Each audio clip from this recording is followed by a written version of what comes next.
During his 3 years' ministry, Jesus often used parables, short, absorbing stories that taught profound spiritual truths in simple, everyday terms. One of these parables, called the Prodigal Son, concerns a certain man who had 2 sons and a prosperous farm. Oh, who did that? Oh, it's you, Nathan. Don't you have anything better to do than disturb the workers in the field? No, I work on such a beautiful day. This is a day meant for pleasure. You always say that. When the sun shines, it's too nice to work, and when it rains, then who can work in the rain? It's true, Miriam, my dear.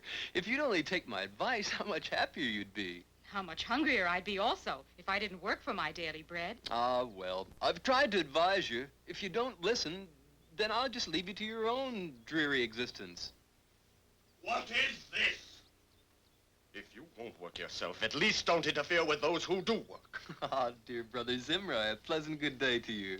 How nice to see you've been working hard. Oh, what will it ever take to pound some sense into your head? Don't you know it takes hard work to keep this farm prosperous? What do you think would happen if we all acted like you? As to that, dear Zimri, I don't even care, for I'll tell you now, my own plans will take me far away from this dull life. You and your big ideas are going to break our father's heart someday. If they do, I'll never know about it, for soon I shall journey far from here, never to be seen again. You'd leave your home and family? Your father? How could you? Don't worry, Miriam. As usual, he's all talk. Much too smart to leave home where the living is so easy. Oh, yes? Well, let me tell you, I shall leave this dreary place, and sooner than you think. I'll show you all. Oh, dear. Do you really think he will? He's too smart for that, but I wish he would. We'd be a lot better off without him. And so the old story is retold, youth rebelling against the establishment. Nathan, with his modern ideas, is about to go out and change the world. Who's that? Oh, it's you, Nathan. But I thought you'd be in the fields helping your brother. That's just what I want to talk to you about, dear father. Talk? About what, Nathan? About this farm and my brother, father dear. Why should I work hard in the fields when my older brother will inherit it and pass it on to his children? But Nathan, my son, you're my youngest and dearest. Do you think I'd forget you? You'll have a fine inheritance when I pass on to the bosom of my fathers. Exactly, father dear. Why then may I not have my inheritance now while I'm young and can still enjoy it? After all, when you've died, I'll be too heartsick with grief to be able to enjoy the inheritance. Ah, Nathan, Nathan, you're as persuasive as your beautiful mother was. May she rest in peace. You'll do it, father? Oh, thank you. Thank you, my beloved parent. Youth, youth. How wonderful to be young.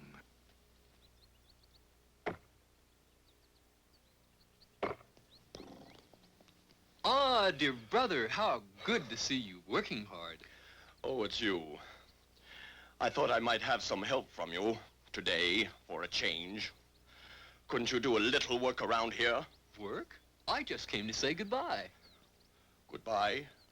It seems father has decided I should have my inheritance now, so I can go to a fine city to live and make something of my life and leave this drudgery behind. So, dear brother, I leave the farm life to you. I've enough gold and silver here to make me forget what a sack of grain or an axe looks like forever.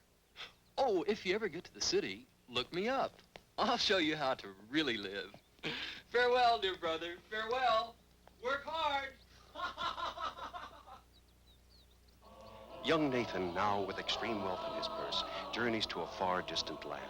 He is young and rich, and nothing but the best will do. So the most luxurious home on the most beautiful boulevard becomes his living quarters. He surrounds himself with servants, the best foods, the most exotic wines, and expensive friends. Only beautiful, fast-living people, eager to help Nathan spend his wealth, eager to laugh at his jokes, eager to drink his wine. Drink, man, drink. Nathan has plenty of wine for us. Oh, Nathan, you're so wonderful. Life was so dull until you came along. And eager also to spend all that Nathan has. Is this all the food that's left? Oh, we'll quickly send out for some more. Nathan will pay for it. Nathan always pays. More money for wine? Oh, of course, of course. Anything to keep my good friends laughing and happy. Night after night, the wine flows to the sound of frantic music and raucous laughter, until one day there is the inevitable morning after. Young Dan, I know you're in there. Now open up. Your rent is overdue. I've been patient enough with you and your loud parties. Now pay the rent. I must have my money. I don't have it. If you can wait a few days, maybe I can... You don't have it. You don't have it. King Solomon, with all his wealth, wouldn't throw money around the way you do. And you have other creditors. The wine merchant, the food vendor, they've been asking too. They want their money. Oh, there are two of your fine friends.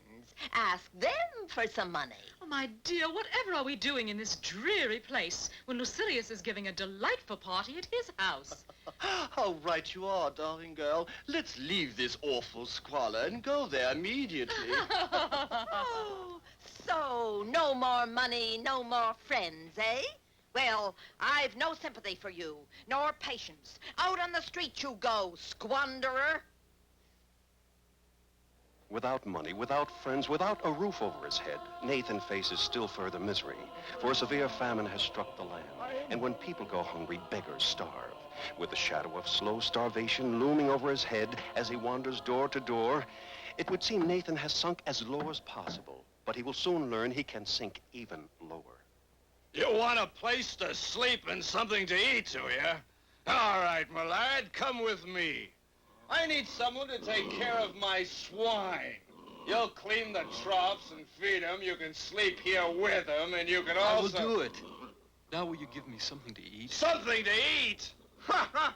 You'll eat whatever my swine leave and nothing else. Consider yourself lucky. There's a famine in the land, boy. Don't you know that? But my religion, my law forbids me to even touch swine. How can I eat their leavings? Hear that, piggies? Here's a beggar too good for you. Well, take it or leave it. Makes no difference to me if you want to starve. So Nathan has reached the lowest ebb of existence, starving, humiliated, degraded to the point of living with swine in order to eke out a bare existence. How many servants in my father's house have food in abundance to eat, while I am perishing with hunger? I will go to my father and say, Father, I have sinned against heaven and against you. I am no longer worthy to be called your son. Make me one of the servants, but let me live in your house.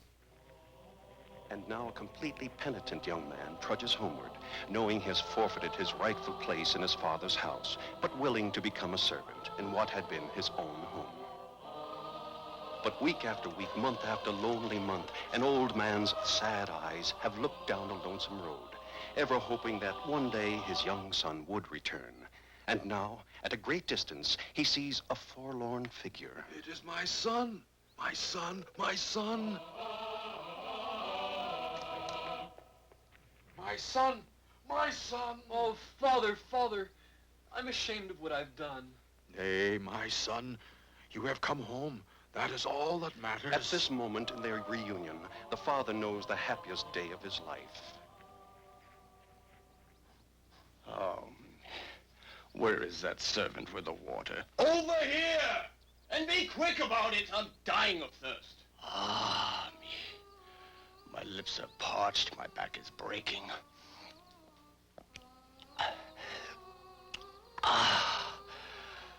What's all that commotion at the house? All that noise?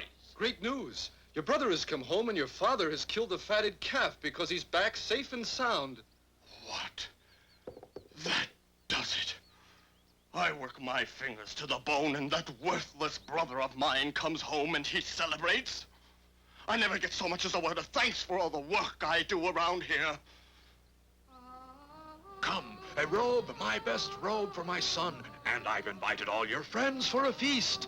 So bring on the fatted calf. Let's all make merry, for my son, who was lost to me, is returned. But where is Zimri? Why isn't Zimri here? You there! Did you fetch him from the fields as I told you? Sir, he would not come in. He is out soaking behind the stables. Come, my boy. Won't you join the celebration? I sent a servant to summon you. How could you do this, Father? How could you? I have slaved for you all these years. Never once have I disobeyed you.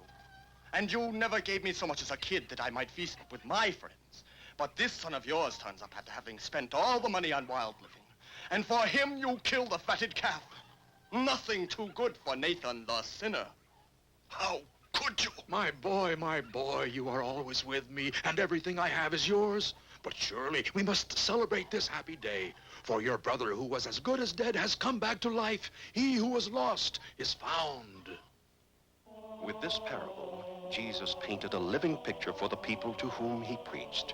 For in what better way could he point out that the return of a sinner to the ways of righteous living is always a cause for rejoicing in heaven?